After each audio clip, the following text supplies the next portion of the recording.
Okay, software says we are good to go. YouTube says good to go. Excellent. All right, welcome everyone to yet another edition of the 4GwQPodcast podcast. This is episode number 204 for April 18th, 2019. Got a loaded show this week. Last week we kind of made do with some weak topics, I thought, Of course we can talk about anything when it comes to gaming, but this week we've got some big hitters and want to get to those as fast as possible. So let me first introduce everybody that's here. Of course, I am Inferno217. We've got usual cast of characters this week, making his 204th straight appearance. We have ZPCI Assassin. What's going on, man? Hello there. Really? You don't get the... Oh my god, you don't get the reference. No, I don't. Because one of our topics is Star Wars, so we want Kenobi. Oh, okay. The third and fourth movies, like, hello there. All right, fair enough. I'll give you that. We also have with us this week Italian Clowns. What's going on, man? Hey, what's up, everybody? I am honored to be on this 4GwQPodcast episode. We have the great assassin who not only knows how to be bosses in Sekiro, he knows how to cheese them. What's up, everybody? Yes. Assassin's very cheesy. I would like to clarify one boss, not bosses. Boss. Once you go cheese, you're always a cheese. I kind of agree with Clowns on that one. Once you cheese one, it's kind of like cheese forever. Hey, don't forget that boss. He knew how to cheese Crota too. Don't forget those days. That's true. Clowns, are you like in a wind tunnel right now? Are you breathing? Did you just run a marathon? No, yeah, well, probably, but on top of that, I might have a fan on above me, so that might add to it. Oh, okay, maybe. Hold on, let me move the mic. Is it still like that? It's better now. It's good. Shizno Elite says, "Don't feel bad, man. I cheese the ogre. LOL." So you got some company. You got some company in the chat tonight. Well, you got to do whatever it takes. That's true. As long as if it's legitimate. That's true. That's true. Other sources. I mean, when you're speed running it, essentially like you are. I mean, not really speed running it, but you're getting through for a purpose. You're streaming it live on your channel. You're trying to get through all the, get all the endings and all that stuff. So when it's for a purpose like that, yeah, I mean, I'm not a huge fan of cheesing, or, for the first playthrough, but once you just need to run through it, kind of like what you do with the dialogue, you just bash an A. Spam A. Yeah. But nonetheless, want to thank everybody who's in the chat already. If you guys could, like, subscribe, share, all that good stuff. If you're listening to us afterwards, share it out. Let us know what you guys are thinking. Hit us up in the comments or individually. And but we want to thank everybody who's already here watching us live tonight on YouTube. I know this is kind of an unusual time. We're doing 5 o'clock every once in a while, but we thank everybody who can make it. I know it's kind of a good time for the European crowd, bad time for people in the US, but nonetheless, we've been seeing engagement go up, so we appreciate you guys coming out and checking out the podcast. Really quick, we are an Inner Circle Network affiliate, so you can see that that's on the screen right now. And we want to thank them for bringing us on as an affiliate podcast. There are a bunch of other ones that are excellent affiliate podcasts, including one that's on an unusual night this week. Later on, you'll be able to watch or listen to the Next Level Gaming podcast that's going on later tonight. I think they're doing the usual time because Mullis can't do it on Friday. So, all right. So let's get into the topics. We got like 6 topics tonight. Some of them are going to be on the quicker side. Our first one's not going to be. We're going to talk about the Jedi Fallen Order trailer announcement, release date, all that kind of good stuff. And Assassin's been literally lubricating his willy all week waiting to talk about this thing. Wow. So we're going to get into that. Gonna talk about some other cool stuff going on. Some PS5 quote unquote spec leaks, if you want to call them that. If you're asking me, I'm not a console warrior by any stretch, but I will say that was, to me, that was an attention grab by Mark Cerny. That interview that he did, that expose or whatever you want to call it, with Wired magazine. We'll talk about Inside Xbox, go through all the stuff that was announced during that, including the Xbox One S All Digital Edition finally being announced and detailed in terms of release date and price. And of course, we'll talk about GameStop. And it's funny, they're finally doing something that's pro-consumer to a huge degree. I'm not sure if it will save them or not, but we'll get into that for sure. All right, let's get into the first topic. Sasson, I want you to kind of set the mood here. I want you kind of to direct where we go first on this. Tell us what you think about this. It's Jedi Fallen Order. I won't give any specifics quite yet. I kind of wrote down some notes about what I got from the trailer and what's kind of been announced so far, or what hasn't been announced so far. But I want to see kind of where you take us on this. And I know you're a huge fan of this, and you're dying for it to come out, and so I want to let you go ahead and speak first. So what did you think about it, and what do you think is most discussion worthy about this topic? Well, I want to start out a little bit negative here because just because I can. I hate that they didn't show gameplay. Right, it was all in-engine, like cutscenes and stuff like that. We got a little bit of details on, how it's supposed to play. Supposedly, at least the way they're saying it, and I think there was like a week ago, saying it was going to play somewhat similar to Sekiro in a way, where you have to like block and attack and learn moves, but it's going to be, not From Software difficult. It's going to be like Star Wars difficult, right? So it's probably going to be super easy. So that's a nice plus. It's not just like some stupid hack and slash type of a game. It's more thoughtful. Dude, you know what? Now that you bring that up, I think I missed that. I didn't really get that from the trailer or what they had to say about it, that it was going to be like Sekiro. I knew it was going to be kind of like third person over the shoulder, but they didn't say Sekiro in a way. Like they just said in the panel. Like you have to like learn to block and know when to attack, learn the enemy's moves and use the Force and stuff. And like I'm getting like Sekiro vibes, from that in a way. Well, obviously not the Force. I see. The guy doesn't use the Force. I see. When's the last time we had a really good third person single player Star Wars game? I'm not going to count Battlefront 2, even though that single player quote unquote campaign was actually half decent. I'm not saying it's great, but it was half decent. When is the last time we had a good third person, like really good, really authentic to the Star Wars experience kind of Star Wars game? I can't even remember the last one.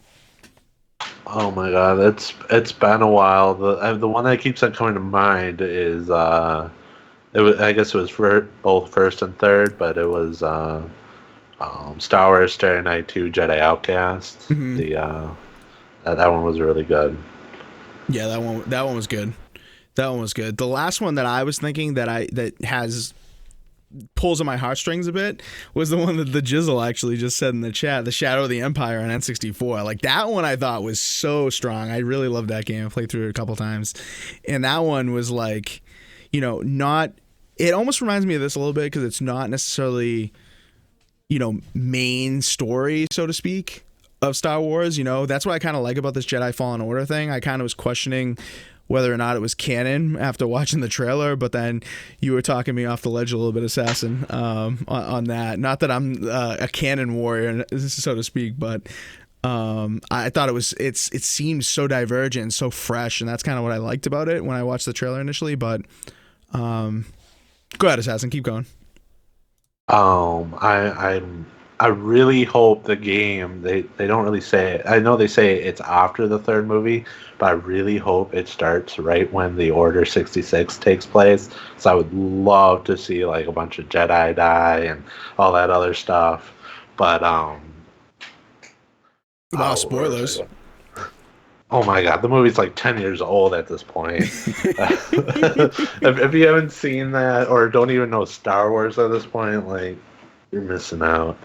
Um, but yeah, I'm glad that they brought back like the Inquisitors, which I know you brought up. Didn't think it was canon. The people that have the lightsabers and know the Force that just hunt Jedi. They were in Star Wars Rebels and in the comics, and they were pretty interesting characters, Mm-hmm. at least in the TV series. I haven't read the comic books. Mm-hmm. The Purge troopers, the soldiers that go find the Jedi, and if they need help, they call the Inquisitors. I think they'll be pretty interesting because supposedly they're like the last clone troopers before they return stormtroopers. So that will be pretty interesting. And then the story just behind the guy and who his Jedi Master was. If we see him get killed, or his history behind the lightsaber, I'll be pretty stoked to see what all that's about. Yeah, a lot of people trash the newer movies for taking it in a little bit of a different direction. And honestly, like, how many times can you watch the same movies? I mean, I understand there are Star Wars people out there that just love the originals and love the original stories and stuff, but it's time for something fresh like this. And I know people in the chat are talking about, it's not going to do that well. It'll drop in price, single player only games, you know how it is. But I think, it takes special single player only games, Last of Us, God of War, Spider-Man, even Horizon Zero Dawn to a point. If it can be as captivating as some of those games, I think it's going to do well enough for EA to be satisfied with it. And I think there's a lot of people looking for some new Star Wars stuff, especially single player only games, especially like narrative games, Yeah. But yeah, good points there. I think, I agree with you on all that stuff. I think, initially I didn't get like the Jedi vibe from it. It took a little while for me to kind of, even though he was using the Force and stuff, I wasn't getting the Jedi vibe. I know the game's called Jedi Fallen Order, so it's kind of stupid of me not to get that vibe. But in the same token, like, I want to see more, like you were kind of alluding to. I want to see more of the lightsaber action. I want to see more of what we are used to with Star Wars games, like not necessarily Force Unleashed craziness, but like more lightsaber action, more things like tying this into what we know and love about Star Wars. Yeah, well, I mean, they definitely showed like a great trailer, like for at least story wise, because like especially during this time where it takes place, like the last remaining Jedi, if they did anything stupid with their powers, like they were gonna pretty much have the whole Empire on their ass. So I'm glad that they're showing that kind of side to the Jedi, because you don't really see that much. I mean, you see it, I guess, in the Rebels a little bit, but not to an extent probably like this. Yeah, I wonder if that kind of nuanced stuff. Well, it's not nuanced necessarily, but it's it's for the diehards, so to speak. Yeah. I wonder how much of that will permeate into the casual crowd to get them into something like this. Maybe if they're not the biggest fans of Star Wars.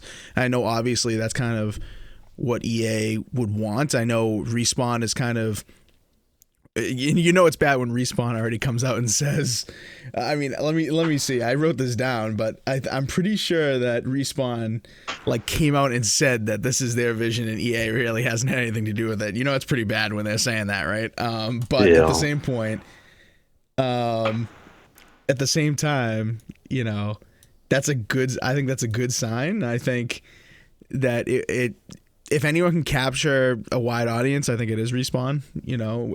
Other than the ones that have already done it. If it's a new player to this kind of game, I think it is. I think it is Respawn that can do it. So I'm really happy that they got the person to do the story. They wrote the Clone Wars and Rebels, which are excellent. So this has raised the hype bar a little bit more. Yeah.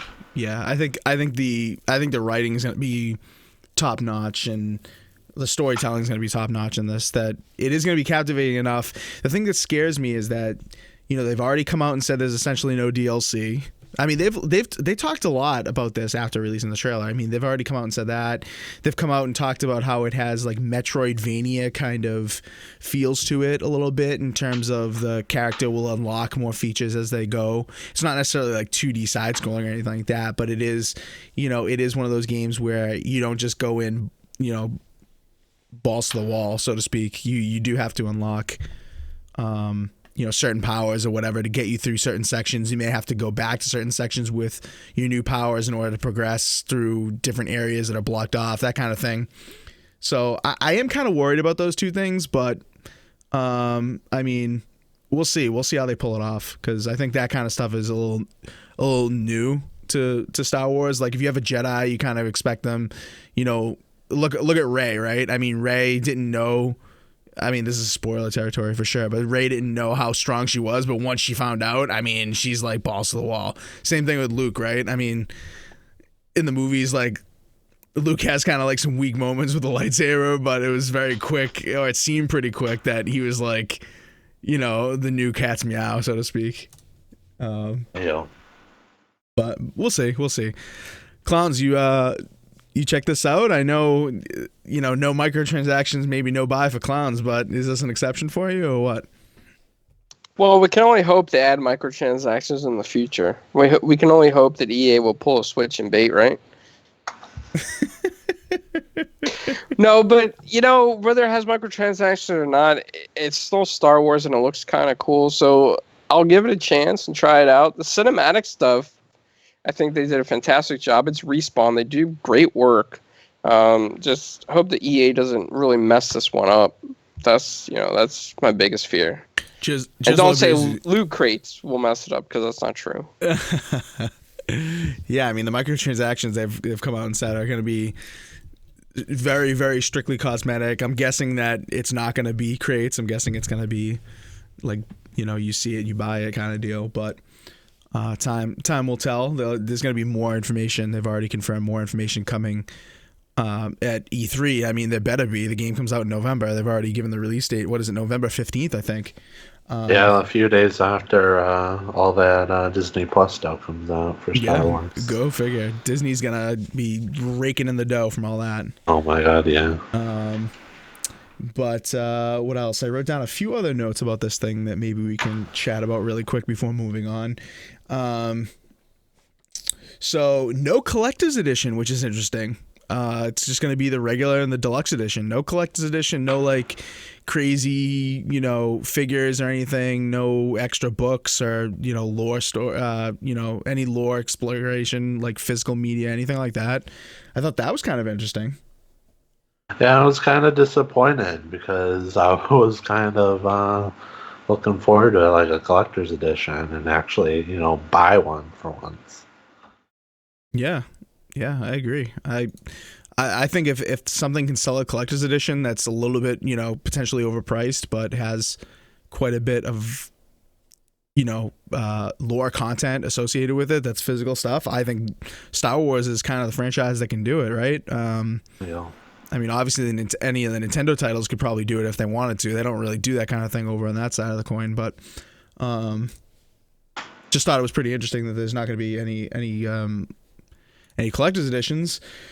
What else?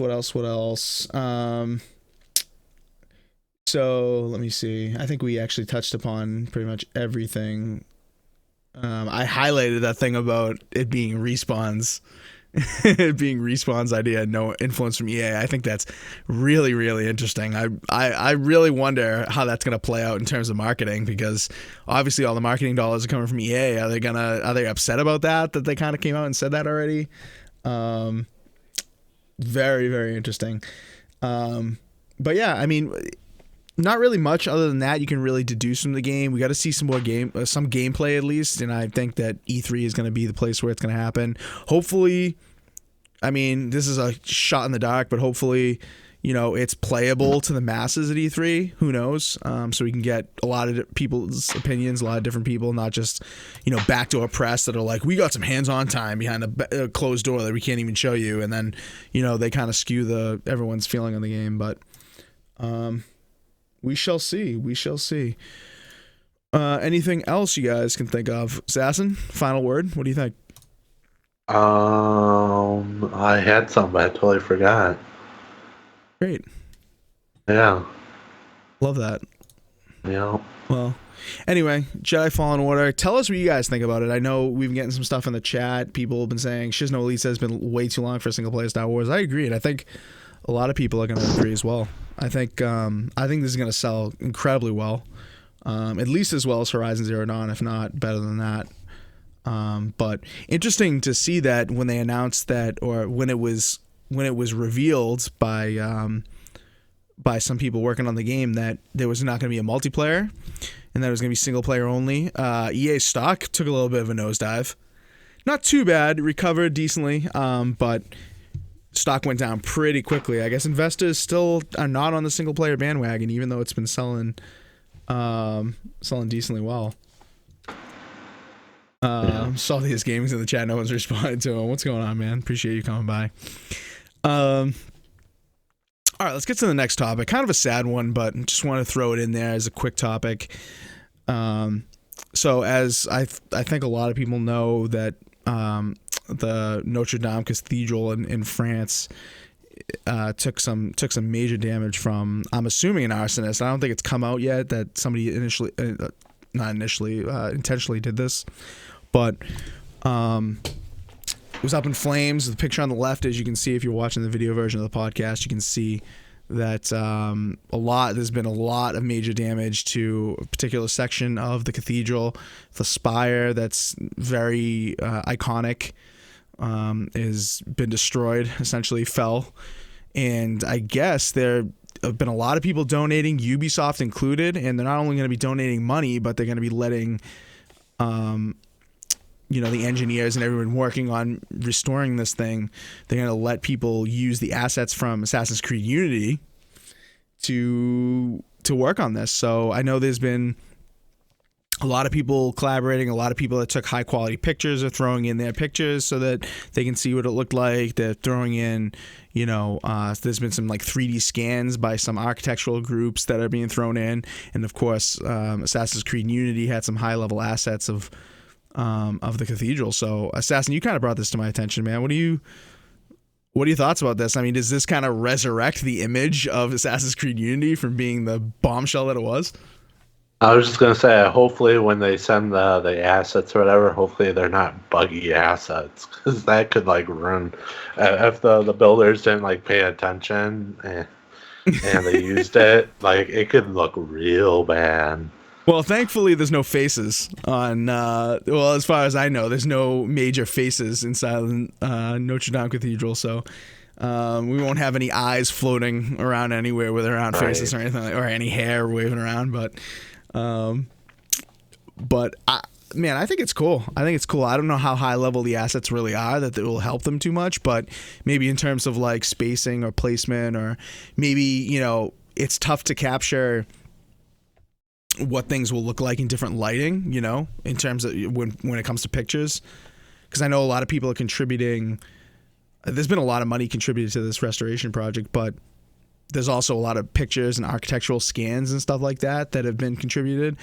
But in scans, you can't really see the lighting too well, but in Assassin's Creed Unity, you can move that character around, see what the lighting's going to look like in certain areas, make sure that, I don't know. I'm just speculating, but I could see the value of using AC Unity in something like this. A lot of people are saying, oh, the assets aren't high quality enough, there's no way it's going to help, but I could see it being a help.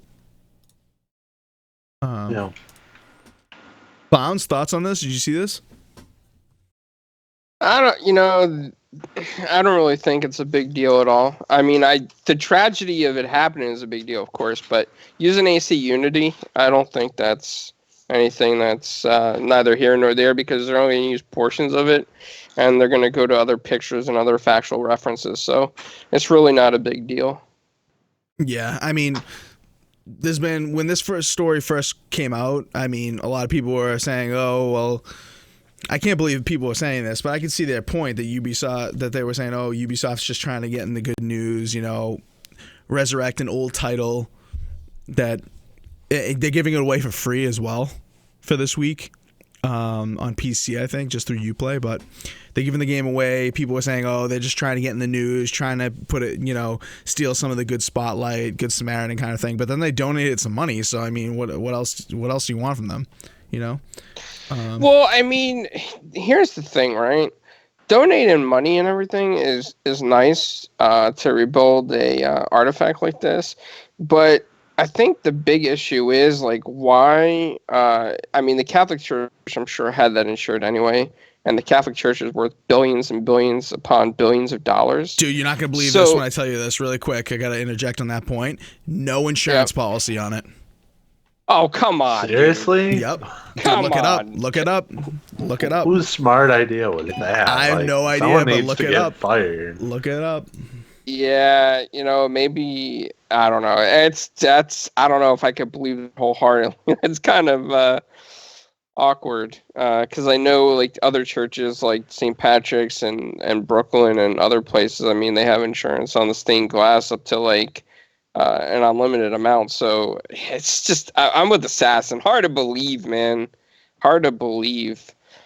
But they have billions of people donating on top of that. Yeah. And there's so many hungry kids like around the world. So I just think that the money can be used elsewhere and in a better place. Yeah, I mean, Jizzle may be right in the chat, and a lot of people have been saying this, that Ubisoft just wants some clout. I mean, it's nice of them to offer it up. But I mean, like I said, the only way that I think that it would be actually really helpful is in terms of the lighting. I think they have other assets from people who've done, architectural scans, like CAD drawings and stuff like that, and have taken very, very high quality pictures that are more valuable. But, it was nice of Ubisoft to do it. Hopefully it wasn't just to get publicity. Hopefully it was genuine interest, since Ubisoft's majority is based in France. So maybe they were hurt personally about this. I don't know. But all I know is if they do use the scans, I hope whoever's rebuilding that puts the Assassin's Creed logo somewhere in the building. Just think how cool that would be. Like later in the years, you just see them just randomly in random buildings, just put the symbol there, and people will think that the Creed is real or something. Oh man, can you imagine? Can you just imagine? All right, let's get to the next topic here. We are gonna chat a little bit about Mark Cerny. I know a lot of people. A lot of people saw this, and I know a lot of people getting heated. A lot of people throwing around some what do I say? What do I say here? Some hype words, some unfounded hype, some speculation. A lot of people renaming themselves to 8K, whatever, on Twitter. But Mark Cerny, of course, lead system architect of Sony PlayStation division. Probably calling it the PS5. I'm not sure what they're calling it. They haven't named it yet, as far as I know. But got an exclusive interview, I guess, with Wired Magazine /online, and bunch of specs, man. Bunch of specs. Clowns, I know you've been scouting out those specs. What did you, quote unquote, if you will, what are your thoughts on this, man? Like, what stood out to you in terms of these, these general specifications, and what did you happen to think about this release at this timing and all that kind of stuff? Well, Sony wants to keep their name in the news, and that's obvious with E3 coming up, so I can't blame them from a business perspective on releasing some good news about the PS5. And of course, they're going to tout backwards compatibility with PS4 because it's going to get people to upgrade. So, I mean, it's not surprising in the least whatsoever. The only thing I would be surprised is if it really does come in at $399. I highly doubt that's going to happen. I don't think they gave accurate release date information. I think they're probably baiting Microsoft maybe a little bit. And as far as 8K is concerned, I mean, it's logically the next step up, right? We're going to soon see 8K movies, have 8K TVs. But as far as gaming media, I really don't think gaming media will be 8K anytime by mid to end of next generation. So I don't know. People are touting the 8K capabilities, but it's not realistic that they're going to have 8K TVs as soon as they launch. You know what I mean? Oh yeah, dude, definitely not. Definitely not. All this talk about the 8K stuff is completely overblown. I mean, who's gonna spend 15 grand on a TV? Who's gonna spend this ridiculous money when, you know, we're not even into the 4K era yet, so to speak. I mean, we got 4K movies, we got some 4K games. Not everything's in 4K. Hardly anything's in true 4K on Sony's machine. Not trying to hate, but I mean, let's just be honest. And TV hasn't hit 4K. Broadcast TV hasn't hit it. Shows aren't in 4K unless you're on Netflix. There are a few shows that are. So, I mean, I'm with you clowns on this. I mean, this was just a buzz. You know, this was just saying it was theoretically possible. It's just a buzzword that they can throw around. They knew this was going to get traction, and it's like the whole announcement in general. I think the announcement was just to make some sort of splash. They're not going to be at E3. They wanted to beat Microsoft to the punch in terms of talking about this kind of thing. And I mean, they said it wasn't coming out this year. It's coming out next year. I mean, I think that's kind of obvious. I mean, like Shizno Elite kind of says, or was it Shizno or was it? Let me see. No, it was Z Black Rider. Sorry, Z Black Rider in the chat. There weren't any like real specs talked about. No clock speeds, no amounts of RAM, no graphics processors, nothing like that. They just said it was kind of the CPU is based on the Ryzen 2, the GPU is based on AMD Navi. A little bit ray tracing is going to be there, but they didn't really talk about the visual impact of that. They talked more about audio, if anything. They talked about like the true game changer being the loading times, faster SSDs. They didn't talk if it was going to be like a SATA SSD, an M.2, an NVMe. They didn't talk about any technology like that. They just gave like a test case with Spider-Man that, you know, they didn't actually clock it or anything. It was just like, you know, they clocked it there, but there are no real clock times that got out or anything like that. It's kind of, it's all about a hypothetical. It's a lot of hypothetical nonsense, and a lot of people are running with it. It's kind of annoying in my mind. I mean, it's a cool story. It's nice to see that it is coming and that, you know, it is going to be a generational leap. But at the same time, there were not enough specifics, man. Yeah. Price has me concerned the most. I think that's where, you know, it's either going to be a hit on launch or people might be waiting a little bit unless they do fantastic trade-in offers. Mm-hmm. Yeah, and the price has been talked about a lot, and I know Assassin has been dying to hear that price. Assassin's waiting for that hopefully that $399 number so he can actually buy the thing, right? Yeah. Dude, if it comes out, it's he's like, yeah, you got me. You better start saving now. Right. Oh my god. There's no way it's gonna be $399. I don't think it's gonna be. I mean, how could it be? You know, how could it be that big of a leap and then still be $399? But yeah, I mean the talk has been about the price. Could they go $599 again? That could be a mistake. $499, that could be the sweet spot. Who knows? Z Black Rider says really quick before we get to Assassin again. To be fair, Japan has promised 8K for the Olympics. I have no doubt Sony is part of that. No, I mean, it's there. The tech is there. It's not that it isn't there. It's just not there enough for it to make sense. You know? Especially since the Pro can't really do huge 4K, you know? There are a few 4K titles, but they're very, very few. And to have it do 8K with any substance, like, may it be 8K 30, maybe, I guess, with like downsampled assets. I don't know, but I don't see you buying a box that can do true, you know, enjoyable 8K for anywhere close to $499 by the end of next year. I just don't see it. Let me see here, just really quick in the chat. Jizzle says it's gonna be $500 to $600 for sure. I think $500 probably. Shizno says can't be $400 unless silicon just bought. Wow, I can't speak. Just bottoms out. I mean, prices have been dropping on AMD stuff, but not good enough for that. I mean, just the CPU and the GPU for anything comparable to this is way over $400. So, all right, Assassin, tell us, man. Are you interested in this? Did this kind of like tickle your feather a little bit? What do you think, man? Well, I saw the post. I'm like, oh, great! Like, we're gonna get this news, and then all the fanboys are gonna come out and just ruin everything. And I see some people are doing that, and it's just so annoying. Like, I don't care.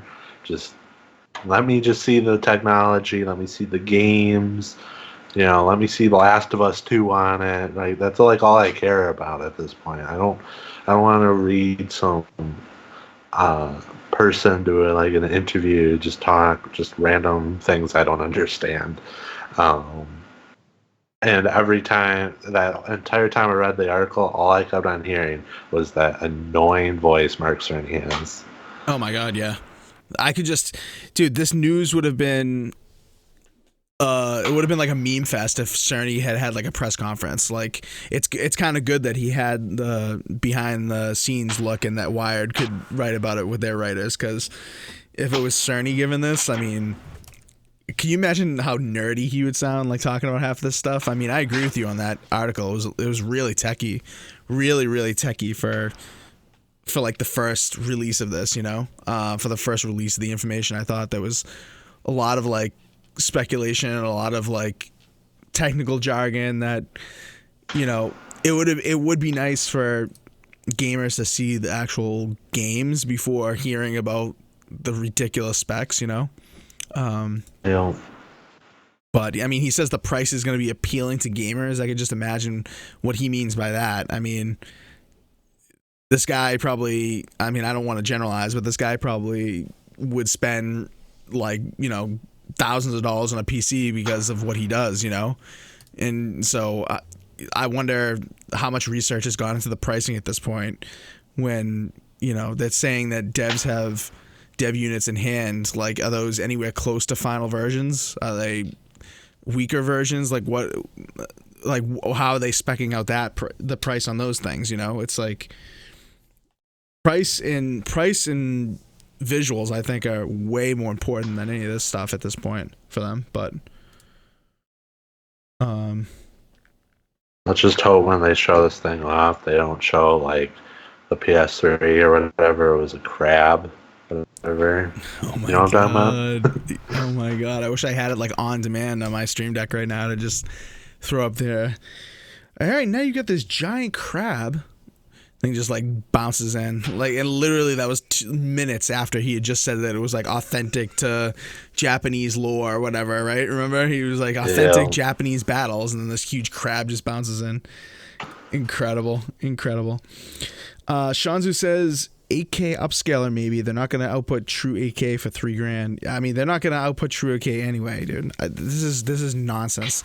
I mean, theoretically possible. Of course, it's theoretically possible. Like, if I output my PC, my GTX 1070 right now to 8K, and I get 5 frames per second, it's possible. Like, that's not enough information. I can't believe so many people are running with that right now. Especially so many people that didn't care about power like 3 months ago. It's crazy. Shizno wants to see speed and T-flops, and it'll give you a better idea. I want to know frames per second. I don't even care about the T-flops. I don't care about any of the technical jargon when it comes to a console. When it comes to my PC, that's a different story. But when it comes to a console, I don't care about how many cores it has. I don't care about the clock speed. I don't care about how much RAM it has. Show me the games at frame rates that I want to play them at. Show me the games at high resolution, high assets, and that's what I care about. And that's what I think the majority of people care about. So an article like this, I think, is just a waste of time. But it did its job. It created the hype train before E3. I mean, there's going to be people saying they don't even need E3 after an article like this. You know what I mean? It's nuts how many people are just going to downplay the value of E3 after they got the traction they did from this one Wired article. Am I excited for the next PlayStation? Absolutely. I'm going to buy it on day one without question, no matter what the price is.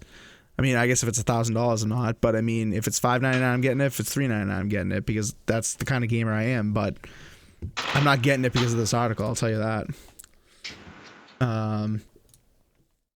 But it's all about the frames per second for me. What else? What else? Anything else from this that you guys kind of saw stick out? I mean, backwards compatible with PS4 and PSVR. Is that a big deal to you guys? I think that is a big deal. I just wish it was more PlayStation consoles other than the 4. Yeah. I mean, maybe it is. I mean, I don't know if they necessarily said that. I think with PSVR, they did come out and actually say, like, it's definitely backwards compatible with PSVR.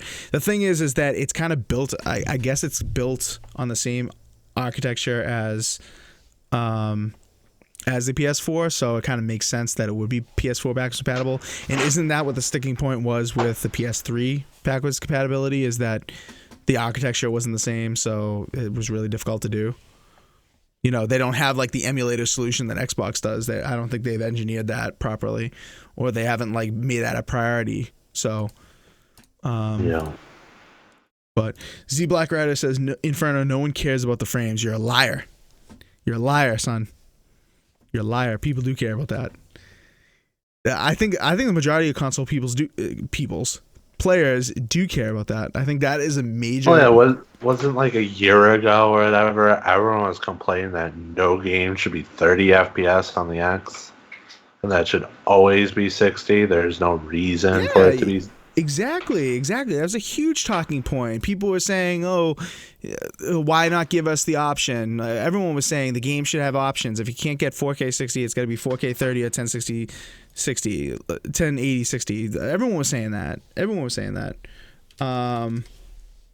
So I think when it comes to top threes of things that I need from a console to know that it's next gen, it's higher frames per second. It's higher visual fidelity, whether it's resolution or assets or technology. And it's honestly, it's like functionality as well, like USB ports or like speed or the hard drive. I think the hard drive is going to be a game changer if it is as good as they say it is. I think that is going to be one of the biggest talking points. But like if the Xbox comes out, if the next Xbox comes out and it's clocked like a couple hundred megahertz over whatever the PlayStation is, I don't care about that, man. What do I care about that for? Or like, I guess the rumor is that it's going to have 20 gigabytes of GDDR6 video RAM, and it's going to have 4 gigabytes of DDR4 for the background, for the user interface, like the dashboard. What do I, like, who cares? Like, this is, I know a lot of people like to talk about that, but at the end of the day, like, are you gaming on this thing or are you nerding out over the motherboard? Like, come on. At least that's how I see it. I mean, I could be talked in a different direction, but let's see. PSVR, I think that's a big deal. You know, it's going to work with the old headset. I think there's going to be a new headset as well. I think that's a big deal because a lot of people spend a lot of money on those headsets. I mean, they did drop in price, but I think people did spend a decent amount of change on that, and they want to be able to carry that over because that is a hardware accessory that is a lot of money, and it's a big accessory, and it's a huge part of a lot of people's gaming library, so they want to see that carried over. All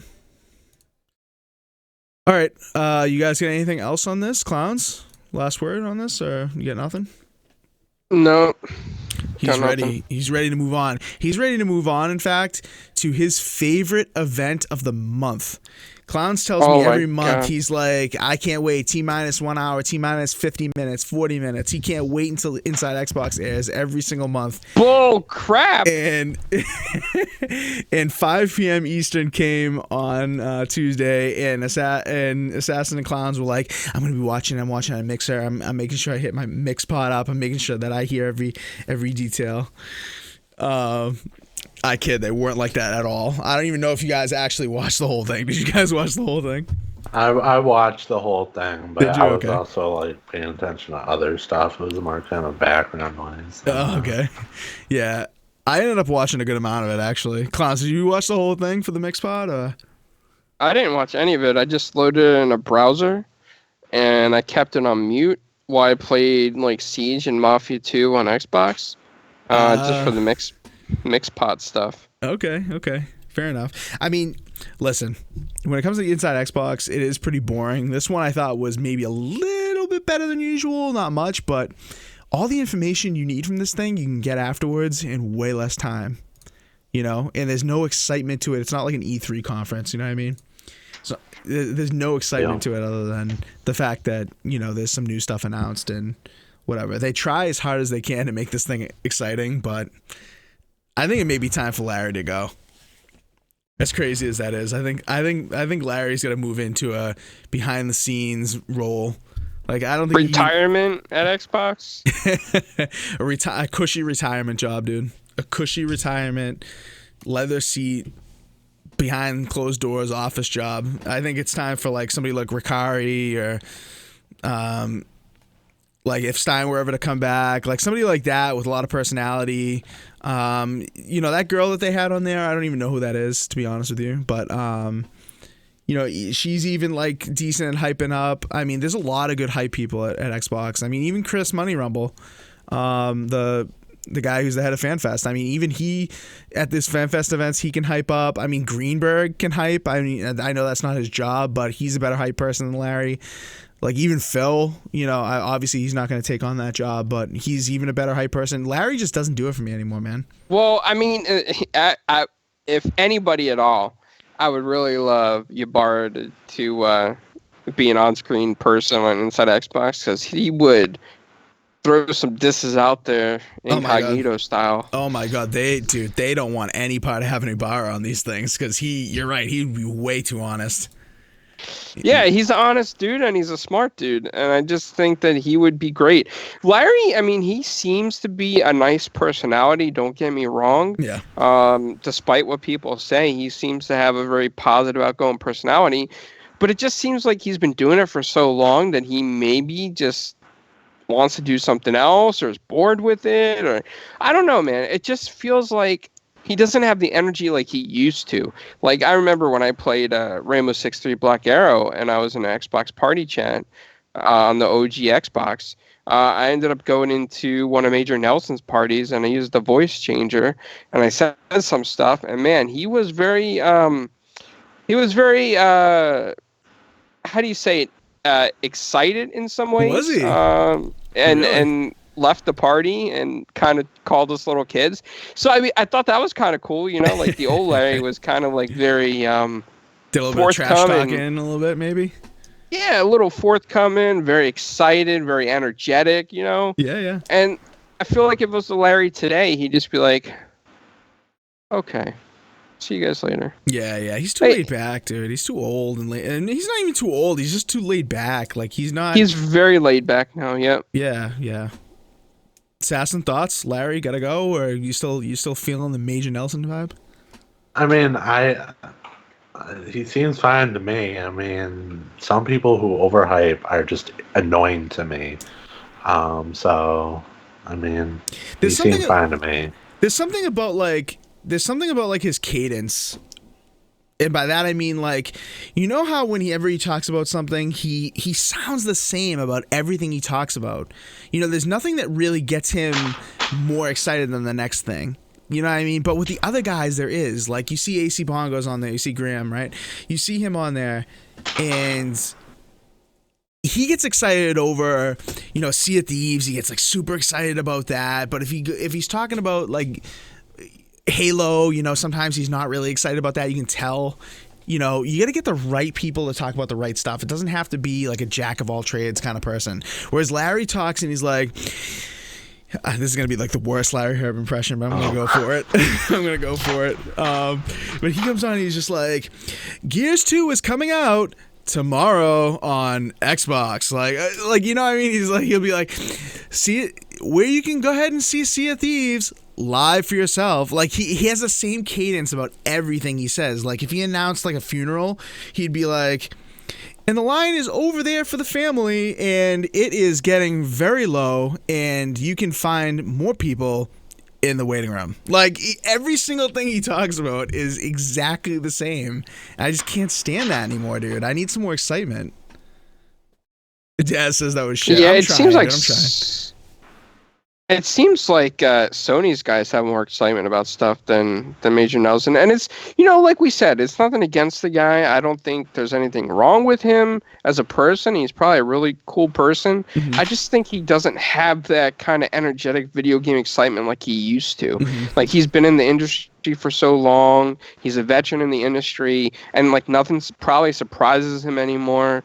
He's seen everything behind the scenes and how things go and things work, and it's just, I don't know, I just feel like it's like walking into a restaurant and somebody's been the hostess there for like 25 years and like, oh, welcome to Denny's, Welcome we'll to have a table for Denny's. you Yeah, in like welcome to 5 minutes. Denny's.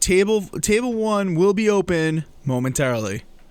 Yeah, like, you know what I mean? It's just, yeah. Yep. All right, the Jizzle in the chat, he's giving us a lot of flack for this. He's saying this, we're totally off base. He even calls us idiots, which isn't a very nice thing, Jizzle. Bad boy. Bad boy. When does he not call somebody an idiot? I know, that it's doesn't agree true. with him? It's true. He says Nintendo Direct people are literally dead on the inside and their presentations kill it. I mean, why their presentations kill it? Because they have good stuff to announce all the time. If plus they're short. They're shorter. Like they're right to the long. point. They're right. Yeah, exactly. They're right to the point, and they're to the point about like great stuff. If Nintendo Direct people came over to Xbox for a day and did an inside Xbox with the same style of the Nintendo Direct, you wouldn't be saying the same thing. Because it's not. I don't know though. Okay. I kind of disagree because I think Nintendo gets everybody hyped up because it's Nintendo IPs that people get excited about. Yeah. Like it's Pokemon, right? So people are like, "Oh my god, I remember watching Pokemon when I was like 2 years old, eating cereal and pouring it on my head. It was so much fun watching Pikachu." Yep. You know what I mean? So people get excited for that, and they're like, "Oh my god, Donkey Kong! I remember Donkey Kong from Donkey Kong Country. I had so much fun playing that rare gem. It was great." Nostalgia is a hell of a drug with Nintendo, and that's where they sell their crap and where everybody's like, oh my god, Nintendo's the greatest thing that's ever happened. But Reggie Fils Ame, whatever, if I said his name wrong, I'm sorry. Yep. But he kind of got bored after a while, right? And where did he go? He left, yeah, exactly, and he even said it himself. Like, people said you have more in the tank. Why are you leaving, Reggie? People were saying that, and he's saying that he's getting older. He doesn't have like the same excitement. I mean, look at how he burst on the scene when he took over as president of Nintendo of America. Like he just came on the scene and he was confrontational. He was not confrontational. He was controversial, I should say. Like when he came in, he's like, "I'm Reggie. I'm about making games and kicking ass," or whatever he said. I can't even remember exactly what he said, but it was something like that, and that took everybody by surprise. When's the last time Larry Herb did something that took anybody by surprise? You know what I mean? What, he put white gloves on? I'm not trying to hate on him. Like, he was incredible during the 360 era. Like, he was the main reason why the 360 got the good press it did directly from Microsoft, not considering like the game press, but like the press that Microsoft generated for itself, like the weekly episodes of, I can't even remember the name of the show. Was it called Inside Xbox on the 360? No. Remember the show Larry Herb did? Assassin. You remember? I didn't even watch it. I don't even know. I didn't really keep up with that kind of stuff to the end of the 360 era. Yeah, he was like a PlayStation fan for a while. That's true. Yeah, that's true. Let me see here. Z Black Rider says, you have to remember you're all too young, and Larry proves that Microsoft is still socially conscious. I mean, I guess. Wait a minute. I'm too young. Like I was probably like, I don't know, 15 when Larry, was. You know what? No, wait. When did the original Xbox come out? Yeah, 2000.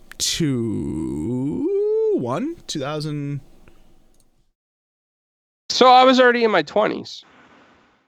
Don't lie, you saw the wheel be invented. Yeah, so I mean, like, I'm not too young to remember Larry Herb, and I remember, like, when he used to get excited about stuff. It's just not the same that I remember. It's not the same guy I remember. Hey, Larry did a lot of great things, like bring Xbox into the social age as far as like the website, MajorNelson.com. Absolutely. And I'm sure he got them doing like more different podcasts and interviews because he was that type of guy. Yep. So he did a lot of great stuff, but no, I'm definitely not too young, man. He's I'm great. 39. He's great. Jizzle says Clowns is like 50. He's not 50. Come on. He's got a baby face though. He's got that Italian baby face. Listen, Larry's good for podcasting. Like, I actually like the Major Nelson podcast. I think he's good one-on-one when it comes to something you listen to for information. But when you're trying to get hyped, he's not it anymore. Do you remember when he did the interview with Albert Pinello on the Xbox One? Yes, yep. X, yep. I think it was, and he was like, "Oh, and Albert, tell me about this CPU." Yes, yeah. Hey, yep. And Albert's like really excited. He's like, "Yeah, you know, Larry, we got this and this, and it does this and this." And Larry's like, "Well, tell me about the disk drive, Albert. Tell me about the disk drive." You know, it just seemed he wasn't so excited about it. Yeah. You know? Yeah, I agree. I think he has value at Microsoft. I really do. Like, I don't think they should fire him. I don't think he should ride off into the sunset. But I mean, his value is not the on-screen person anymore. The youth sells now. Youth sells, unless you're like unless you're a major person. I guess he is Major Nelson. But unless you're like the head of Xbox, or you're the head of marketing, I think this position right now is over for him. I think he's good to see. He dresses like all crazy when you go to like these E3 events or PAX or whatever, and you see him. Cool to see him. Cool to hang with him. He's a interesting guy to talk to. Met him a couple times. I mean, him and Tim Dog love each other, and they're always funny with each other, like poking fun at each other and stuff. But like when it comes to these things, it's like somebody said in the chat, it's cringy, man. It's cringy. Jizzle says they should get Ninja to be the host. No. No. Yeah, no, something's wrong with Jizzle there. He's been drinking too much Kool-Aid or something. Maybe Pop Rocks, Fizzle Rocks. I don't know, something.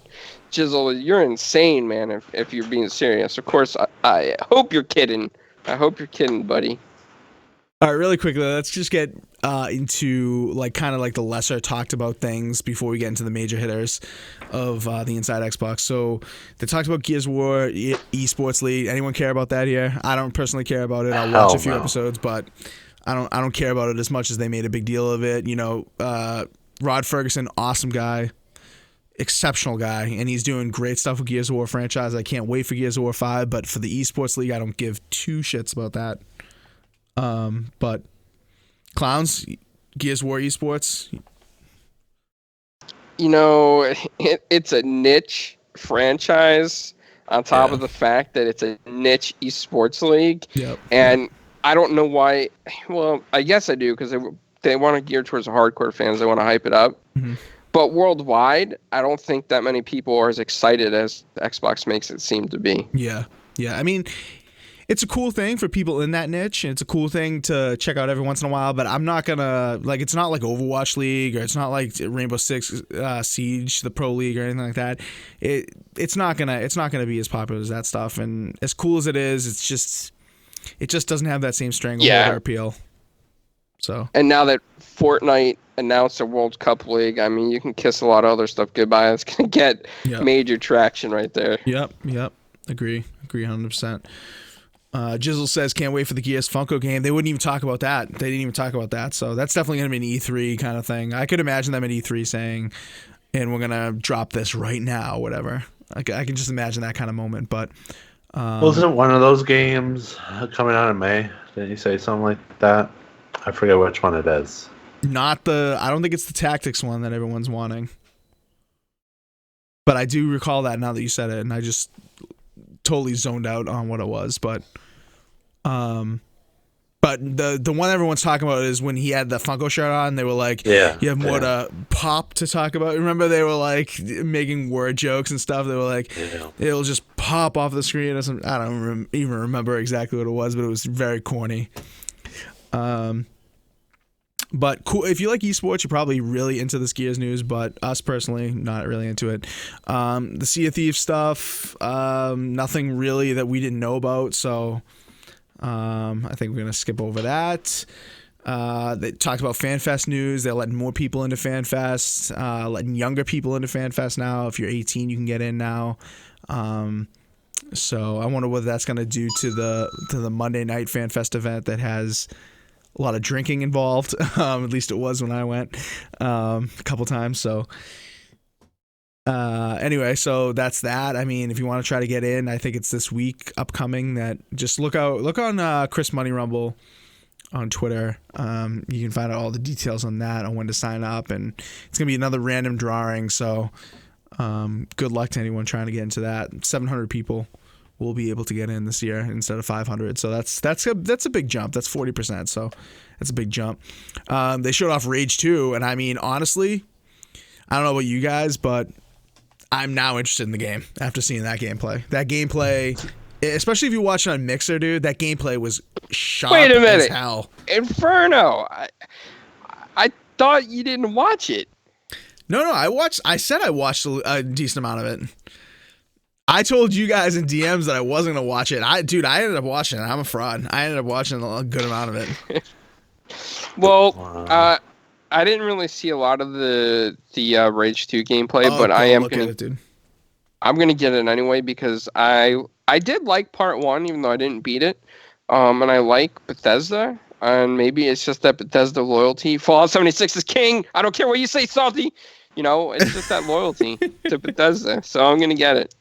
Nice. Assassin, you must have seen the Rage 2 stuff, no? I saw it, and I had the exact opposite reaction what you have in front of. You're kidding. Yeah, I didn't think it looked that great. Oh my god, really? Did you like Doom? I mean, it was all right. It wasn't like the best game ever I've played, you know. Mm-hmm. So. Jizzle says it's not really a Bethesda game, though. I mean, id games are Bethesda games now, man. Gotta get over it. It is what it is. Yeah, their name is on the label, so. Yep, exactly. It is what it is now. So, what are you gonna say that? What do you? Who makes Mortal Kombat then in the chat? Jizzle, tell me who makes Mortal Kombat games. I'm interested to see who you say makes Mortal Kombat games now. But man, I can't believe you weren't into it, Assassin. I can't believe you weren't into it. That game looked sweet. I don't think I was really into it like at all when we first saw it. I mean, the first few trailers, I mean, they looked all right. You gotta remember though, Inferno, he's not really like a guns blazing kind of guy. He's more like a cheese the boss on difficult games kind of guy. Yeah, that's true. Hey, at least I can beat those games. Whoa, man. So, you know, he said he cheesed it because the ledge was there and it was part of the game and he couldn't help himself. So if they change the difficulty options, you know, is he going to help himself? No. Because I don't need an easy mode to get through a game. Says that ledge. Says that the ledge was buddy. There. If it wasn't there, then, you know, I would play it. Assassin right now is sounding like my brother from the Battlefield days when we used to play Battlefield 3 on 360. Remember how easy it was to like spawn camp people in Battlefield? The more recent ones, it's not really as easy, but like nowadays, or back in the day, I should say, Battlefield, it was so easy to just like sit there with a tank and camp people, especially on like Bad Company 2. And Jizzle would do it, and I'd be like, dude, you are cheesy as hell right now. What are you doing? And he's like, dude, it's in the game. It's in the game. So if I can sit here and do it, I mean, it's there. So why can't I do it? Just like he just said in the chat about the M26 Dart Assassin. That was like one of Assassin's favorite things too. On Battlefield. The USAS or whatever. The USAS the frag rounds, dude. The frag rounds. Yeah. It's in the game, so it's fine. Dan says just like EA, if it's in the game, it's in the game. Yep. Okay, fine. What else? Okay, Rage 2. I mean, Crossbane, the Chaos Bane, or whatever. I don't think anyone has anything to say about that, so we're just gonna skip over that. Unless Assassin, you got something to say about that? Nope, I don't. Dude, I still can't believe that you weren't into Rage 2. I thought that showed so well. No, I did too. Maybe he'll end up playing it when I get it, and he might change his mind. I hope so. We'll see.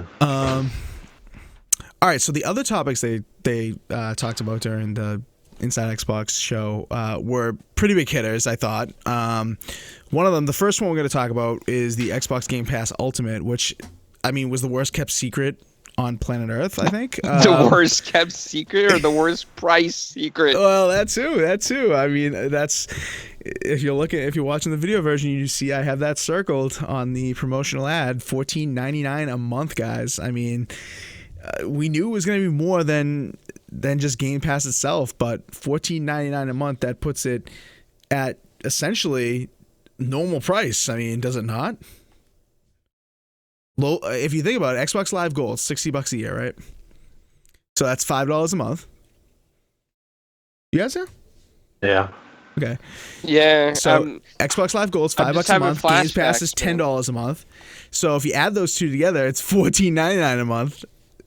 So yeah, how much is it just monthly though? Like, not everyone buys years. Not everyone buys 3 months. Okay, fair enough. Okay, so monthly, what is Xbox Live monthly? Well, Games Pass is 10, right? Yeah. So we know that. Okay, so Isn't it $9.99 a month? Yeah, I think it's $10 a month. Is it really? Wow. Yeah. Who the heck would buy it monthly then? Man. Someone who can't afford $60 at once, but who can afford 10. Okay, fair enough. I mean, you're paying literally double if you pay it monthly, but okay. Fair enough. I mean, it's true. All right. I didn't even think of that, but okay, so let's say, it's $10 for the Live, it's $10 for Games Pass, so it's $14.99 a month if you do the two, right? So you get 25% off. Is that enough off to get people to do it, or what do you guys think? I mean, I think it's a pretty decent price. If it was 20, I would have questioned it, but I mean, 15 seems. Hold on, man. This is just not adding up. So, all right, let's see. Xbox 5 is $60 a year, right? Mm-hmm. So, this $14.99 a month, I think, comes out to like $179 yearly. Mm-hmm. So you're paying $119 a year for the Game Pass. Mm-hmm. Okay, so 119. Yep. Okay. And Game Pass is what, normally $10 a month? $10 a month. Yep. So you're paying the regular price for Game Pass. Yeah, of course. I think you still are. I think they're just hiding it at this price. Yeah, they're trying to make it look slick. Wow, that's terrible. Yeah, that is terrible. I don't think the pricing's that good. I mean, Assassin, I see your point, man, and it's a decent point. But I mean, what percentage do you think of people pay monthly for these things? I don't know. I don't think it's high enough for them to charge this much money. I mean, $14.99 a month, like Con just did, right? I mean, it's a lot of money if you pay monthly. How often do you see deals on Games Pass, like deals on Gold themselves? Like Xbox Live Gold. If you're on the rewards right now, where is it? Shanzu saying we haven't even seen like a 3-month or a 12-month Game Pass Ultimate or whatever. So I mean, yeah, but why didn't obviously they announce that the monthly is going to be worse, but I mean, there's always that option. Not everyone can pay 60 or the 100 and whatever for Game Pass for a year. Okay, so it's just an option. Like, okay, I mean, fair enough. It's a point. I mean, everyone loves options. I love options. I'm not gonna knock it for being an option, but why didn't they announce then the 3-month and the 12-month of it? Like, why didn't they put those out there? Because it's still in, like, only alpha users for the preview program have it. So, I mean, maybe later on when it starts coming out for the everyone, then then maybe they'll have a 3 and a 6 and a 12. Okay. Fair enough. I think next gen they may raise the price if Game Pass becomes so successful. I think they're gonna put their milk and butter in that Game Pass and that subscription service, and if they see a lot of people adopt it, they can be like, you know what? Instead of dropping the price, let's raise it because we know everybody's gonna stay with Xbox anyway. See, Jizzle's on the other side of that argument. Jizzle thinks that they're just going to drop it to $10. I mean, man, they'd be ballsy for raising it. They'd be really ballsy for raising it. Well, here's the reason, because there's a rumor games, that I guess. that PS Plus is going to have a PS Ultimate Edition too, and it's supposed to be cheaper than this. Mm-hmm. That would So be imagine funny. Imagine if you got PS Now with PS Plus and it was cheaper than this, $14.99 a month. That would be funny. And you know Sony will do it too. They'll eat the cost just to upset the market. Yep. They will do that. Yep. Just like they ate the cost on the PS4, on the Pro, like they probably will on the PS5 or whatever they call it. Yep. I agree. And just to shove it to Microsoft, I could see them doing it. That's the thing. Like, Microsoft's got to think about this kind of stuff. I feel like, yeah, I mean, is it a discount monthly? Yeah. I mean, I think it would have been better if they'd come out, like Assassin's saying, with a 3-month and 12-month. It was a good point, but I feel like they probably should have come out with that pricing. I mean, if they're not going to do it, if they're on the fence about even doing it, then, I mean, it's a good point. But if they know they're going to absolutely do it, then why not announce that pricing, or at least for the 3-month? If you don't want to announce the 12-month pricing because it's going to be ridiculously expensive, then I gotta address Jizzle in the chat, Inferno. Go ahead. Yep. So that PS breach happened like back in 2012, 2013. We're like 6 years away from that. And they made good on everybody's credit report for it. Whereas Microsoft has had numerous breaches with FIFA charges and kept it under the rug. And you can read the Reddit threads on that. People getting mad. I didn't even know about that. Yeah, people got upset about that. It wasn't as wide of a breach as this the PlayStation hack, but that happened. And then Microsoft's Outlook recently got massively hacked, and that's been all over the news lately. You can look that up. Mm-hmm. Yeah, I'll have to check that out. I didn't even hear about any of that. Wouldn't be surprised, but I haven't heard about it. Especially with FIFA, dude. That's a huge game for them. That would be a big problem. Apples to oranges. What Jizzle? Wow. Next week you got to be on the show to like explain that scenario. Apples to oranges. Just no lead agrees with the Assassin. He thinks when it officially launches, we'll see 3 and 6 months. So there you go. Assassin's got a backer in the chat. Yay. The more we talk about it, the more I think you may be right, but I just think it's a missed opportunity. If you $14.99 a month, I think to a lot of people looks scary because they don't want to pay more. They want to pay less for more stuff, you know, and they're not going to think like we just did. Like, look at me. I mean, call me an idiot if you want, but I was just trying to equate it to buying a year alive ahead of time because I feel like that's what most people do. That's essentially what they are doing. Yeah. In my mind too. Like, yeah. It's just that $60 price tag plus the year of Game Pass. Yep. In my mind. Yep. All right, let's move on to something more positive, very positive. I think actually the most positive thing announced in the whole briefing or whatever, the whole Inside Xbox, which was the Xbox One enhanced games. I mean, were legit this month. I mean, yep. Look absolutely. at these games. I mean, you're looking at 3 Splinter Cell games that are iconic. Conviction, Blacklist, Double Agent, awesome games. Played all of them. Love them. Definitely gonna try them again, especially Conviction. Loved how fast paced Conviction was compared to those other two. Loved how actiony it felt. I love Splinter Cell games. I hope they do come out with a new one or announce a new one this year. I really would love to see them go back to that. But then you got, some other iconic favorites. Ninja Gaiden 2 looked incredible on stream. I haven't checked it out yet, but I'm dying to check that one out. And then something for people like clowns, Fable 2 and 3, both Xbox One enhanced and looked incredible. So what'd you guys think of these? Probably get some hate for this, but I didn't really care. Oh my god, dude! Is this the naysayer podcast for ZPCI Assassin? Like, I mean, it might be, but at the end of the day, I was hoping, because they said there was going to be back compat news. I was hoping some original Xbox games. I literally I bought Star Wars Episode 3 for the original Xbox. I was hoping just hoping that game would have been backwards compat. But you jumped the gun. No. I mean, I only paid like $2 for it. Okay. But I mean, still, like I was hoping for some original Xbox or some big hitters for Xbox 360. These are big hitters. What are you talking about? These are big hitters. They're already back compat. Like I'm not like new ones, not just enhancements for ones that are already there. Okay, fair enough. Maybe Assassin's just not a true HDR fan or something.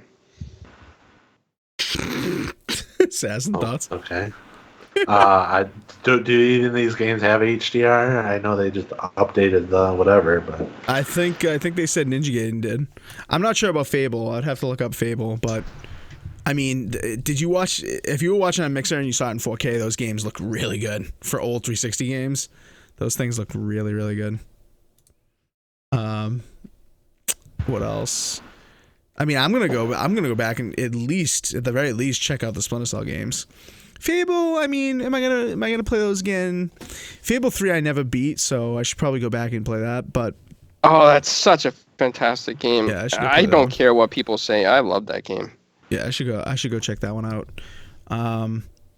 But I mean, I'll definitely check out all the Splinter Cell games again because those look great, and I think they've held up pretty well play style wise. So they just needed a fresh touch of paint, and now we got them. So Shizno Elite says Ninja Gaiden 2 wasn't backwards compatible till yesterday. Yeah, I noticed a lot of people complaining on Twitter about not being able to buy that digitally.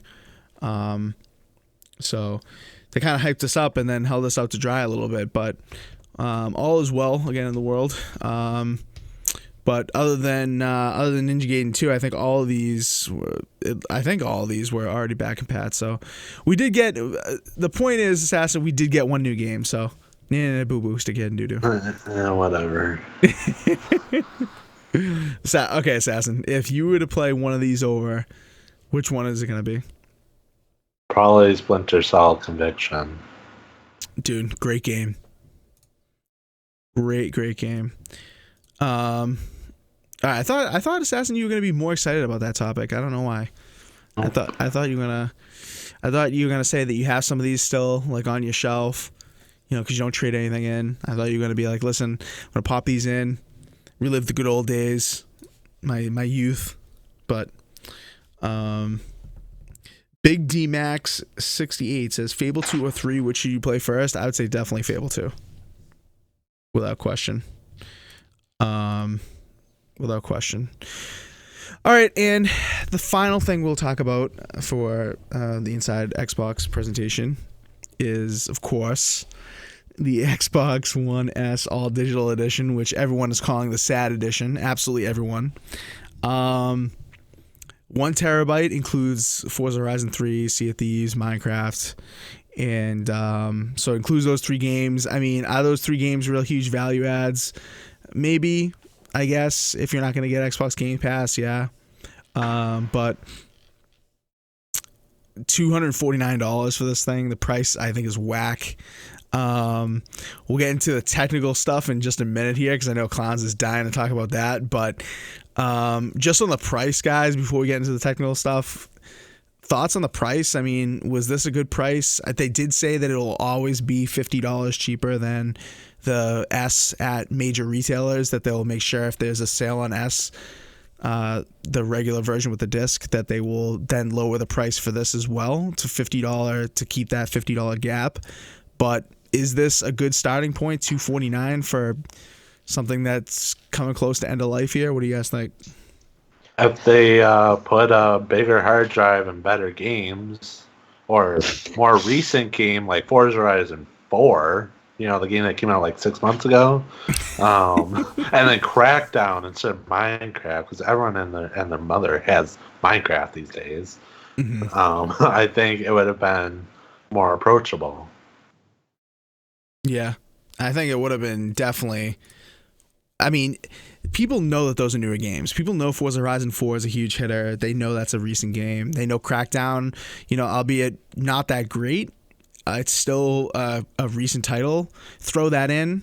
I know, obviously, they want to they want these people that buy the digital console to actually spend money on those games because they are newer and more relevant. But at the same time, I'd almost rather them just not throw in any games and make it $229. You know what I mean? Instead of throwing in this stuff. It's like Forza Horizon 3, you know that's not the most recent one. People buying this probably already know it's not. But like Minecraft, man, I mean, that's a weird inclusion. I mean, I know they own the IP now, but sheesh. They're not releasing these for current sales, Jizzle says. He says it's a market test for next gen. What are they market testing for next gen? Yeah, people are more interested in an all-digital console versus console with the disc. Okay, fair enough, but you're still not going to get that data because you priced the thing way too high. You know what I mean? Yeah, that, and I mean, you kind of, I don't know, I feel like it's kind of, not late, I mean, but it is. No, I agree. I think it is late. I agree. I think an all digital X would be better than an S at this point in the game. Like if you're gonna do this like September of last year, I'd say fine. But now it's gonna be what, May 7th or something like that. I don't even know the date.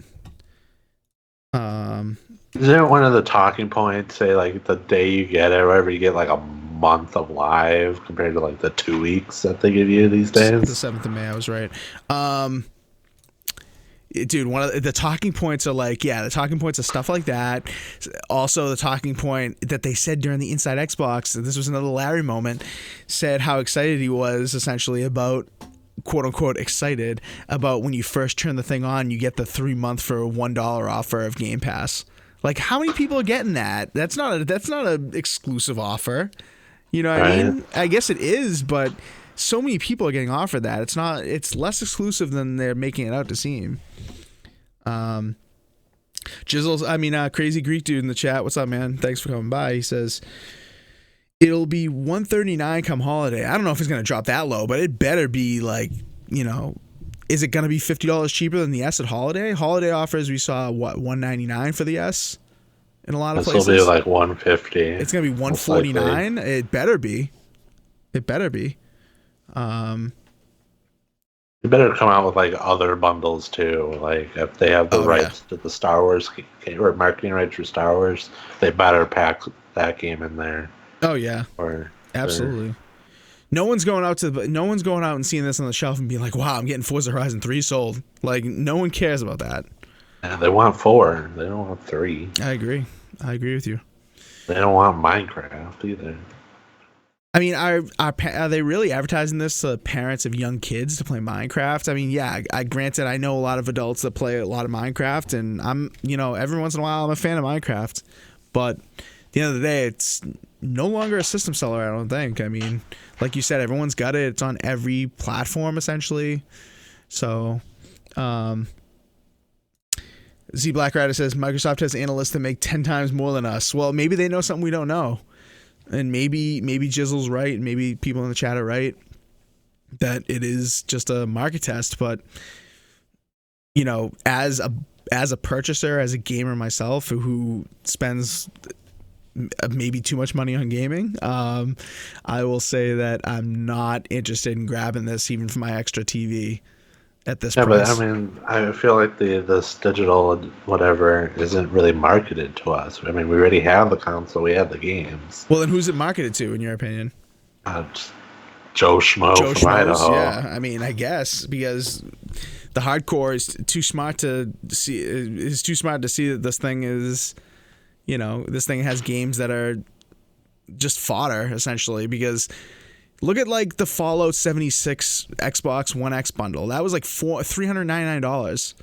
I would rather spend $150 more, get that bundle. Even the Xbox store itself was offering that bundle for $399 plus another new release game for free. Very recently. I mean, I don't know if they're still offering that, but very recently they did have that bundle for that price with like Anthem or Division 2, whatever $60 title you wanted essentially. I mean, it were only select ones, but the big ones were in there, so it's it's not a good price, I don't think. I mean, the $50 difference between it and the S, that's a good marketing pitch, but like we've seen, like you can buy it on Amazon or eBay and get from like these, or even smaller market stores like what's that one near you, Assassin, that you ask if we have that sells like games and like groceries or whatever? Meyer or whatever it is. No. Oh, Meyer. Yeah. So so Meyer, right? I mean, they have sales on stuff like this all the time. Do you think that Microsoft's going to make sure that there's a $50 difference at those small marketplaces? No.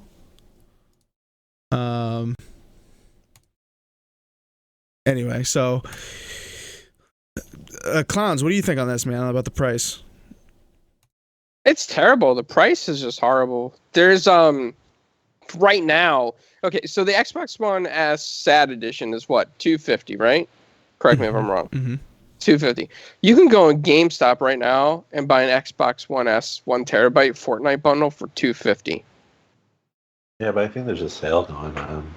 Yeah, but even still, I mean, that's the thing. I know, but like when it comes out, it's gonna be, if there was a GameStop. Sale, GameStop says regular price $249.99 for the Xbox One S 1 terabyte.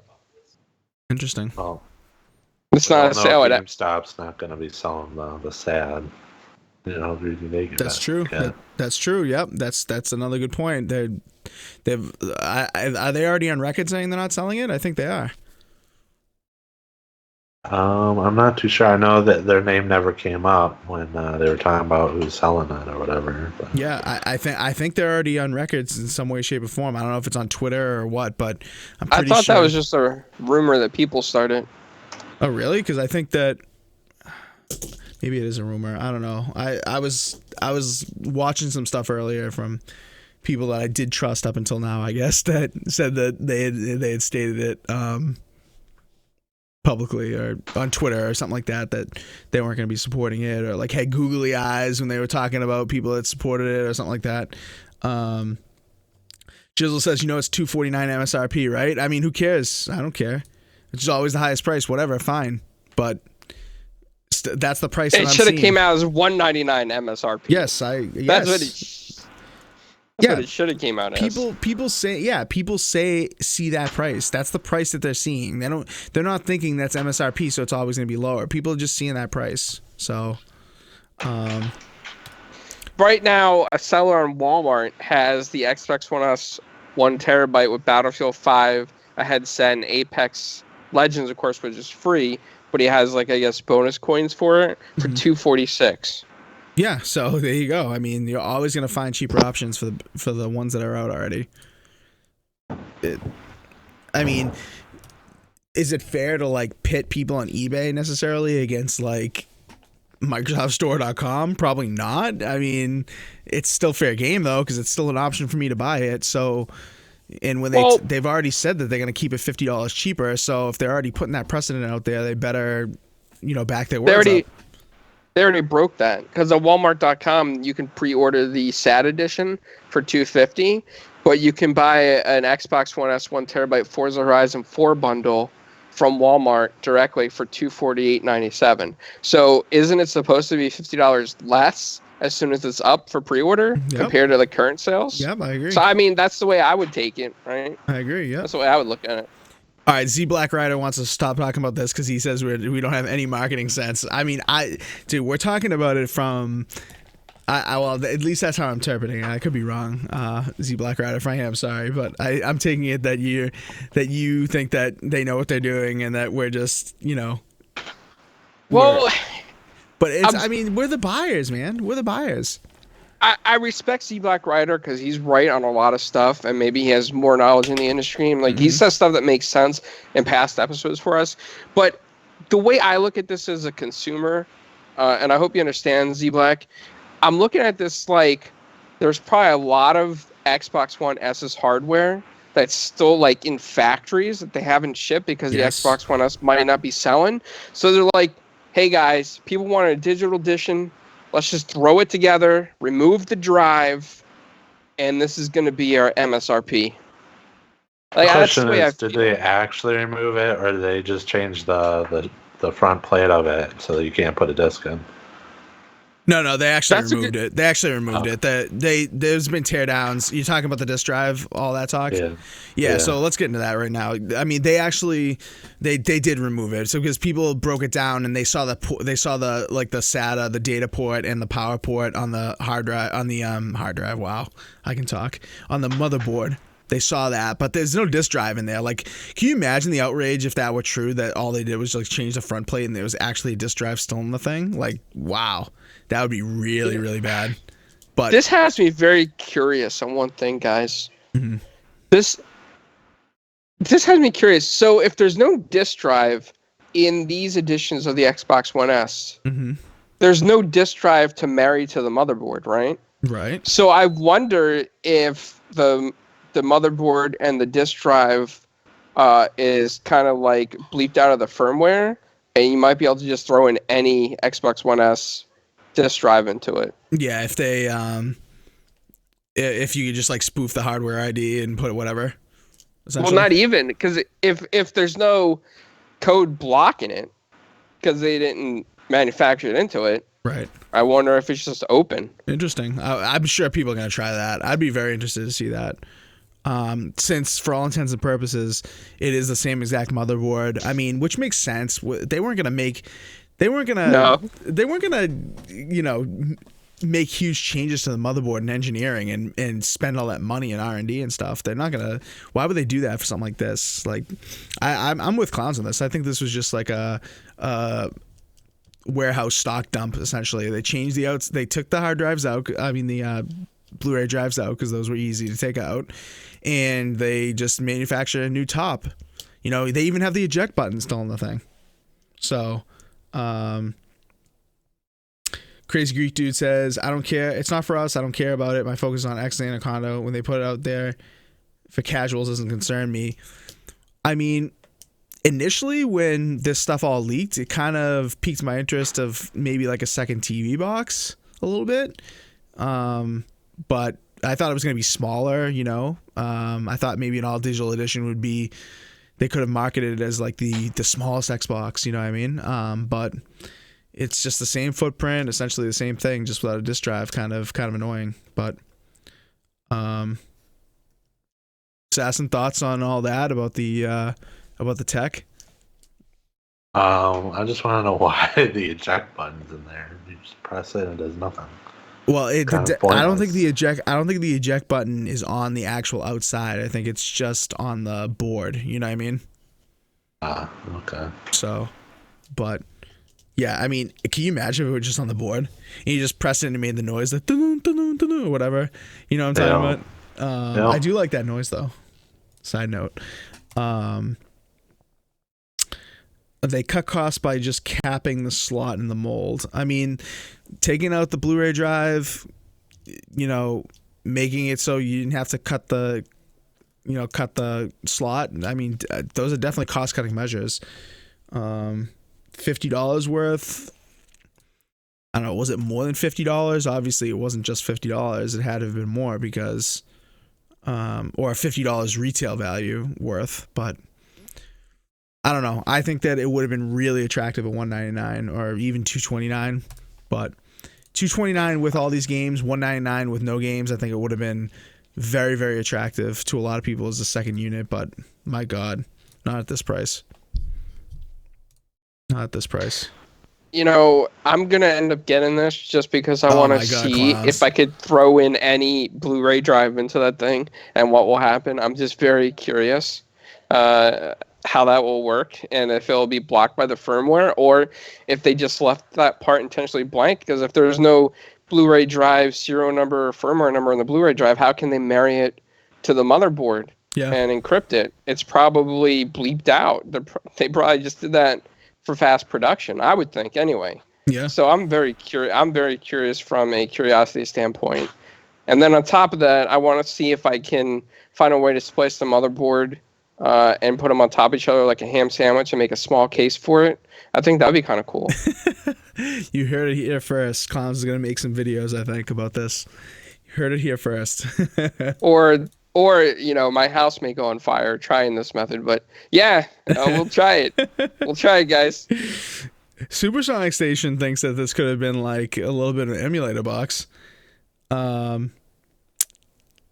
could have been a perfect box to put dev mode mod emulators. I mean, I guess would have been an expensive one, but because it loads HTML5 emulators, if I remember correctly. Yeah. I think that's what people were doing with it. And Jizzle, you're a tech guy. I'm surprised you think this is going off the rails for a tech guy. I thought you might be curious about this too, unless you're not into hardware hacking. Yeah, come on now. Come on, Jizzle. Don't be a naysayer. You've been just like Assassin on this podcast. You guys are naysayers. Assassin doesn't want to be thrown into that group of company, but he's just thinking about farming Sekiro right now. Exactly. All right, let's get to this last thing, and then he can get back to that. So this has got Clowns' blood pumping. He is so excited to hear about this news because Clowns is like I was gonna say he's a closeted GameStop lover, but he's not even closeted. He loves GameStop. Everyone knows that. Sad to see it go, and it's trying to hold on to dear life with this thing. Guaranteed to love it program. I know you guys have seen this. I mean, I don't know what you guys think. Is this going to actually help GameStop? Is this a way to, add to the argument of physical versus digital because you can do stuff like this? The Guarantee to Love It, if you're not familiar, is the program that GameStop will be starting with the Days Gone release next week. 48 hours to love it, or you can trade it in for the trading credit of the purchase price. So you don't get your money back in cash dollars. You just get your money back in trading credit. So that's an interesting point, but more interesting is the fact that they're even doing this thing, because how many people are going to take advantage of this? I think the people who are going to really take advantage of this are the ones that are going to pull a fast one on GameStop, and they're just going to, they're just going to buy the game, beat it in 48 hours, like, take Red Bulls, 5-hour energies, whatever you want to, lots of coffee. Assassins of the world. The Assassins of the world. They're just going to blow through this thing, and then they're just going to trade it in. Especially a game like Days Gone, like, that's single player mostly focused. I mean, or like Spider-Man or God of War, or the new Star Wars Jedi Fallen Order. People are just going to buy the game, beat it, trade it back in, get their full purchase price back. So, I don't know, man. Is this a smart move, you guys think, or is this going to tilt the edge back to GameStop? What do you think? I think they should have moved it to 24 hours. I think 48 hours could harm them. But I think in any way it's a nice step in the right direction. Mm-hmm. Mm-hmm. Yeah, I mean it's a step in the right direction. I agree. I mean it is a feature that no one else has. I will say that, but. How many times have you gone to a GameStop and you see a game on the shelf and they say it's new and it's open? Like, that's what I fear about this. Are they going to put this on the shelf as new or used? Because, I mean, it's been played for 48 hours. It probably has, Dorito or Hot Cheeto, fingerprints all over it. And they're going to sell it to you for new? I mean, who knows? I mean, time will tell. I'm dying to see if when people trade it in for the full credit back, do they sell it for used? Because in that case, they literally just lost money. So. This GameStop thing, it's like a desperate attempt to hang on to life. I hate to say it. They got rid of their Elite Power-Up Rewards program, which was a bad move. And the manager of my local GameStop told me it was just because people were taking advantage of their triple points. I mean, seriously, that brought people into your store. Quit whining. This is going to kill it even more, because kids like Assassin will get a $50 GameStop gift card, buy a game, or I'm sorry, $6 gift card, buy a game. And Assassin's a hardcore gamer. He could beat a game. He could beat Uncharted in less than 8 hours. So he's getting all these Sony games, beating them 8 hours, taking it back. Yep, next one please. Next one please. Next one please. It's just gonna rip through their inventory. It's a terrible idea. They're just trying to go back to their Funko Land days and EB Games days, where they used to take the games back for up to a week to hang on to their members, I think. And as we see, GameStop Australia just got rid of their Game Informer over there. So, yeah, it's not looking good for GameStop. I don't even think they got 5 years, Jizzle. Probably not even a full 3 years. I hate to say it. Nobody wants to buy them. They're just tanking, and it's sad to see good times go. Yep. It is. It really is. Because if you think about it, GameStop is really like an extension of Funko Lands of the world, the old EB games that used to be in the United States. I know it still exists, in other places like Canada and stuff, but I mean, it's definitely gonna be an end of an era. I don't think this is gonna get people to spend more money at GameStop. I think it's just gonna get people to buy the game and just trade it in, take advantage of GameStop, because how does this earn them any money? Because they're not gonna sell it new again. They're gonna have to sell it used. They're gonna have to. I mean, unless they get don't shady. they earn all the money from a used game versus a new game? Yeah, but the thing is, okay, so let's say they made I don't know, anywhere between $12 to $10 off the initial sale, right? And then it sits on their shelf used and nobody buys it. They lost because they took it back. They lost. It's an ugly mess for GameStop. It's going to be terrible for the employees. I feel so bad. Yeah. And I mean, there's going to be every day there's going to be employees getting taken advantage of, and they're going to know it too. Like how many people talk about I have my favorite manager at GameStop, or I know my buddy at GameStop that I talk to when I go in there, and blah blah blah. And it's valuable for that one-to-one conversation that you have. But if say for instance, if I were to go into GameStop and I had one of my buddies that I used to know that worked there, and they're an employee, they got to get their sales numbers and stuff, and stuff like this could hurt their numbers, right? If I go in there and I buy a game and I bring it back within 48 hours and they know I like the game, but I'm trading it in and I say I don't like it, how much does that suck for the employee? You know what I mean? They know their clientele. They know who's going to take advantage of this stuff. I bet you there are employees across the country right now that are saying to themselves, "Oh, I know exactly who's going to come in and do this a million times." Jizzle thinks it's a good good thing for employees because it's like an addict going to rehab. That doesn't make any sense to me. You're gonna have to explain that a little more.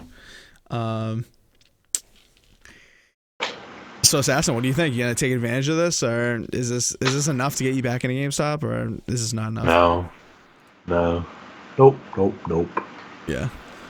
Not enough for me, man. I mean, it is something that nobody has. I will say that, but it's not as good as the Gamers Club Unlocked when that launched, the 20% discount on new stuff and Best Buy. That was transcendent. And Best Buy lost too much money. They had to get rid of it. Whatever, fine. Lasted for a long time, but that was something that really pushed the needle and brought Best Buy rather back into the game sales prominence. But for GameStop, this is just seen as a last-ditch effort, in my opinion.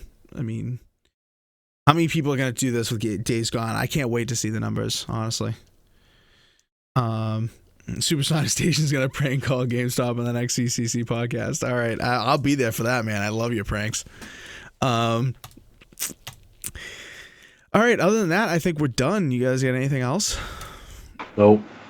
I do have one request for Supersonic, though. When he does his prank call, can he say that he bought 100 games in one day and he wants to take them all back? Yes, Supersonic. Can you ask them if you can just buy the entire wall of games behind the employee, all those new games, if you can just do those and then bring them back, trade them in instantly, be if I buy them and can I just trade them right back instantly? Just ask that, honestly. That'd be great. Or if you bought 100 copies of Days Gone to give out, but you played it once and you don't like it, so you want to take them all back. Yeah, exactly. Yep. Let's see. Supersonic says that's a great idea, Clowns. Good job on that one. All right, so that's the end of this episode. Went a little longer than I anticipated, but had a bunch of good topics. And, of course, leave down in the comments below if you're watching this later, or hit us up individually or on our podcast YouTube channel, Twitter channel. Our individual names have been cycling as usual. You know where to hit us up. And you can find other ways to contact us down the info below.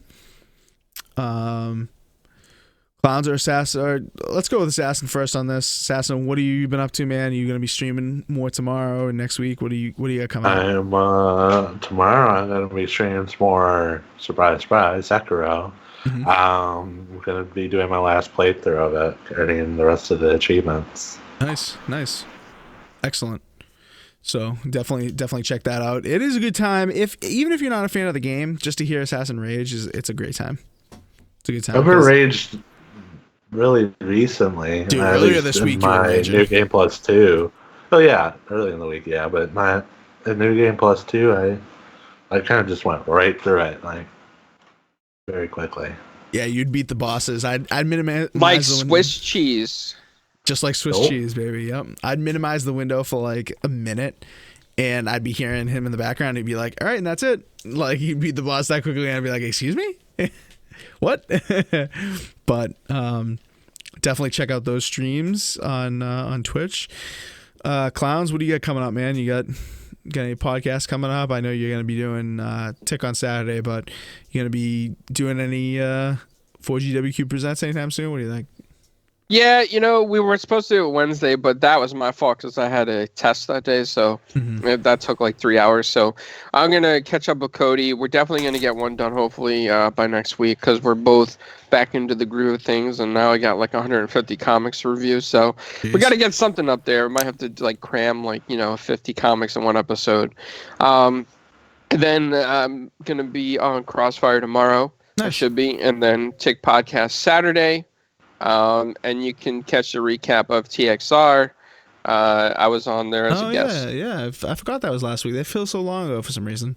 Yeah, check that out. That was a good show. Tim Dog always brings the heat in that show. Love Tim Dog. But yeah, it was a good guest appearance by Clowns actually. So go check it out. The Xbox Roundtable podcast. I'm sure you guys are all familiar with that, but if you're not, look that up on YouTube. Anyways, that's it for us this week. We will see you guys next week or maybe sooner. Who knows? Whoever knows? But definitely follow us on all the things. Just search 4GwQuarters. You'll find us everywhere. And until then, peace. Ciao. Bye.